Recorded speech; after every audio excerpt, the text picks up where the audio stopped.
Fala turma, tudo bem com vocês? Professor Jonathan Rodrigues aqui do canal Regionalizando-se. Muito obrigado por você ter vindo até aqui. Se você caiu aqui de paraquedas, deixa seu like, ativa o sininho da notificação e se inscreva no canal, né? Deixe seu comentário com sugestão de conteúdo, com um feedback, um comentário. E sem mais delongas, a gente vai para essa aula que é continuando aí o conteúdo do 7º ano, que é relacionado à região e à regionalização. A gente vai entender sobre o que é região, primeiramente, e sobre algumas regionalizações importantes para o país. Claro, a gente vai analisar cada uma delas, tá bom? Sem mais delongas, a gente vai para o vídeo agora. Primeiro, a gente tem que analisar o que é uma região, né? É muito importante que a gente saiba o que é uma região. Ela tem duas características principais. Ela expressa uma peculiaridade de determinada área. E a segunda característica é uma área determinada do espaço geográfico que apresenta características específicas, que são diferentes umas das outras. Essa é a característica principal. A diferença. A diferença define a região. Tá bom? E aí, ela é uma área ou espaço que foi dividido obedecendo a um critério específico. Ele pode ser social, econômico, fisiográfico, etc. Trata-se de uma elaboração racional para melhor compreender uma determinada área, justamente isso que eu acabei de falar. Ela é feita pela diferença, e aí a gente tem uma região natural, a região geográfica e uma região de criação intelectual. A gente tem, claro, essa diferenciação que é justamente o que faz a região. Regionalizar é basicamente dividir o espaço em determinadas regiões pela sua diferença, né? E ela pode ser, como eu falei, nos diversos âmbitos. Ela pode ser social, econômica, cultural e até mesmo histórica, tá bom? A primeira regionalização que a gente tem do Brasil especificamente, já que o conteúdo é de 7º ano, e aí a gente fala sobre o Brasil no 7º ano, é criado em 1940 pelo IBGE, que é o Instituto Brasileiro de Geografia e Estatística. Essa regionalização, ela levou em consideração características naturais e ela diferenciou uma região da outra de acordo com essas características. O objetivo dessa regionalização era facilitar a organização de dados e planejamento do governo. No caso, dados estatísticos, né, que eram realizados na época e, claro, que auxiliavam em planejamentos do governo, ações do governo, e aí esses dados eles eram utilizados, beleza? Ocorre uma mudança significativa na regionalização em 1970, levando em consideração, dessa vez, questões geoeconômicas. E a gente vai chegar nisso aí já já. Então percebam aqui essa regionalização com o nome Este, né, em vez de Leste, né? É uma regionalização um tanto quanto diferente. Aqui ó, a região sul, a região centro, a região oeste, a região nordeste, a região norte. Perceba que alguns estados eles ainda não apareceram nessa década, como por exemplo a gente pode citar aqui o Mato Grosso do Sul, que ainda está unificado ao Mato Grosso. Tocantins ainda não apareceu ao norte de Goiás aqui, né? Então a gente consegue perceber algumas características. Olha aqui, né? A gente pode perceber também Roraima, né? Rondônia, que não aparece aqui ainda, tá vendo? E a gente consegue diferenciar essa regionalização que é antiga, que foi a primeira a ser realizada, né? Algumas mudanças na estrutura territorial do Brasil. A gente já aprendeu que na formação do território brasileiro que o território ele foi sendo modificado, mas que basicamente ali em 1903 o território já era assim, nesse formato aí que a gente conhece hoje, tá bom? Só que existiram mudanças internas, né? E essas mudanças internas elas foram a posteriori, né? Elas foram depois da formação do território brasileiro. Né? A gente sabe que em 1903 ocorre a última mudança, que é a anexação do Acre, né? De acordo ali com o Tratado de Petrópolis. E a gente consegue perceber que desde muito tempo, desde o Tratado de Madrid, basicamente o Brasil já tem se formado, com algumas diferenças no sul e com a diferençazinha no Acre, que é anexado em 1903. Mas, como eu falei, ocorreram algumas mudanças dentro do território brasileiro, que são mudanças que vão determinar essa nova regionalização, né? A criação do estado do Mato Grosso do Sul, que se desmembra do Mato Grosso, beleza? A elevação do território de Rondônia à categoria de estado em 1981, e aí ele se desagrega ali e aí se une à região norte. A criação do estado do Tocantins, que divide o Goiás, né?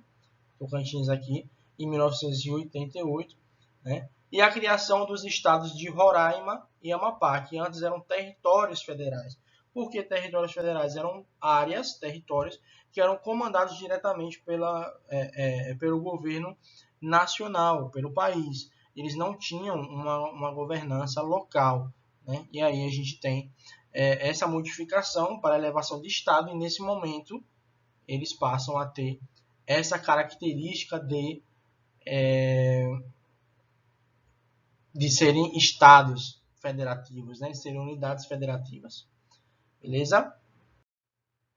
Temos aí também as regiões geoeconômicas, que em 1967 o geógrafo Pedro Pinchas Geiger, ou Geiger, depende de como você queira nomenclaturar, elaborou uma proposta de regionalização que divide o país em 3 complexos regionais, estabelecido com base nas semelhanças sociais, econômicas e históricas dos espaços. Beleza? A primeira região é a amazônica, que tem uma baixa densidade demográfica, economia de extrativismo e é afastada do centro econômico nacional.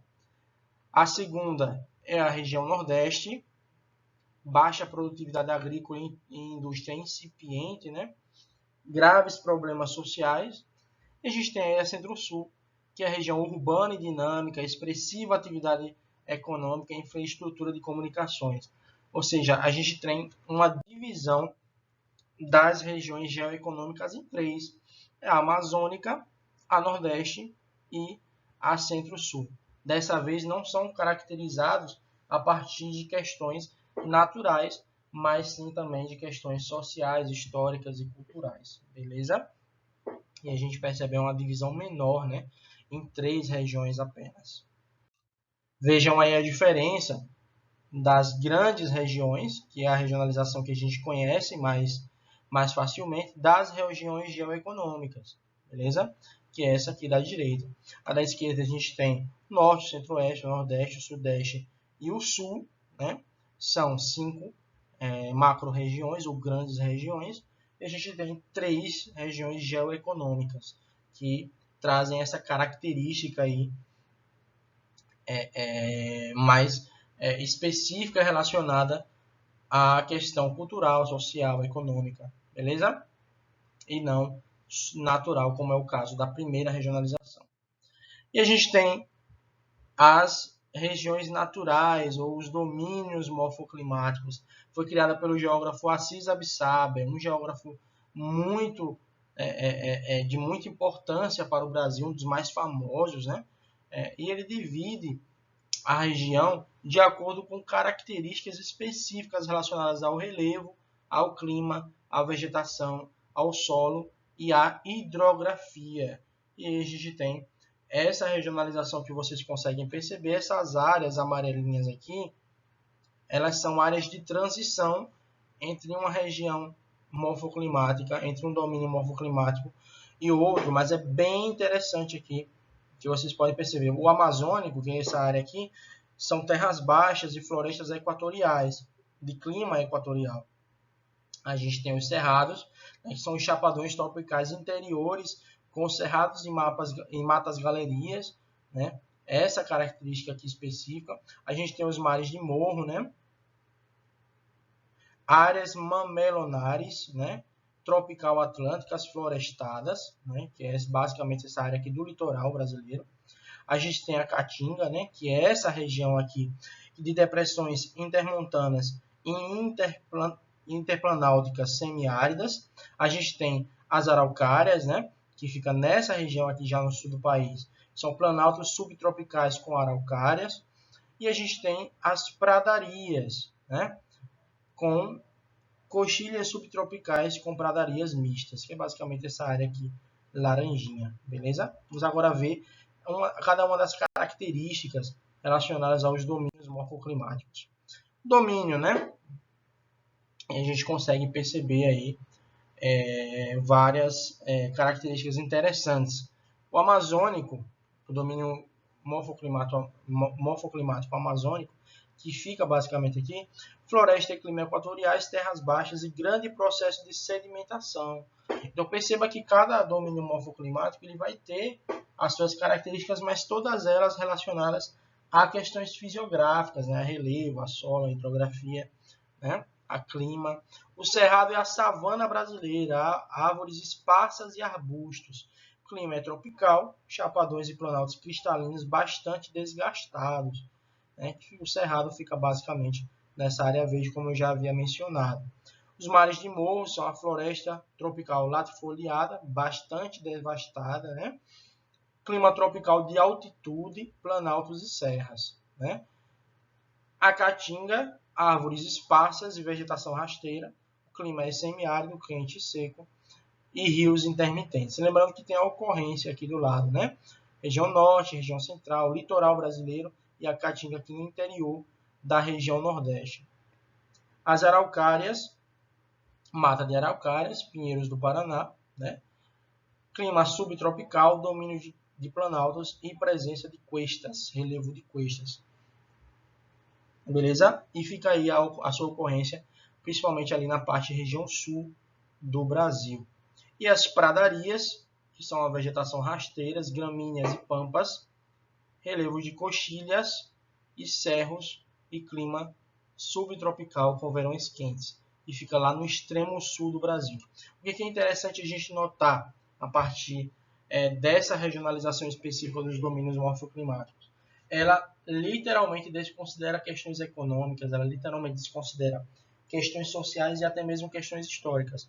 Ela está unicamente relacionada a questões fisiográficas, de relevo, de clima, de geologia, de hidrografia e de solos, né? Então a gente consegue perceber isso aí e a gente consegue saber que existe uma diferença no Brasil. A gente sabe, claro, que o Brasil é muito extenso em sua questão territorial, que existe essa grandiosidade brasileira relacionada a essas questões, e aí por isso, claro, o Brasil é mega diverso, né? Ele tem uma biodiversidade bastante variada, e aí com isso causa-se uma grande necessidade de haver essa regionalização, e o Assis Absaber ele foi muito importante nesse processo de reconhecimento dessas diferenças e, claro, nessas questões aí de uma regionalização relacionada a aspectos naturais. Como a gente já viu, existiu uma regionalização que primariamente foi feita em 1940, ela tinha algumas características específicas, só que aí algumas mudanças significativas, principalmente a partir da década de 1970 em diante, foram determinantes para uma nova regionalização, que é a regionalização que vigora atualmente, das grandes regiões, Norte, Centro-Oeste, Sul, Sudeste, Nordeste. E aí a gente tem também, em 1967, a regionalização criada pelo Geiger, ou Jaeger, como vocês queiram chamar, e que foi basicamente nas regiões geoeconômicas, que são três, né? A Amazônica, a Nordeste e a Centro-Sul. Essa regionalização, ela especificamente trata de questões políticas, sociais, econômicas e culturais, inclusive. E a gente tem essa última regionalização, que é uma regionalização dos domínios morfoclimáticos, que traz aí essas características tão bem definidas pelo geógrafo brasileiro Assis Absaber. Com isso, a gente consegue perceber que sempre existe uma diferença na regionalização. E é justamente esse o critério para se regionalizar. É dividir o espaço em regiões diferentes. E diferença, pode ser ela qual for, né, essa diferença, mas tem que haver uma diferença para acontecer essa regionalização, esse processo de regionalização, tá bom? Muito obrigado a você que assistiu até agora. Deixa seu like, deixa seu comentário, caso você tenha alguma sugestão de conteúdo ou alguma dúvida, a gente tira aqui. Se inscreva no canal, ative o sininho, compartilha com seus amigos e muito obrigado. Tchau, tchau.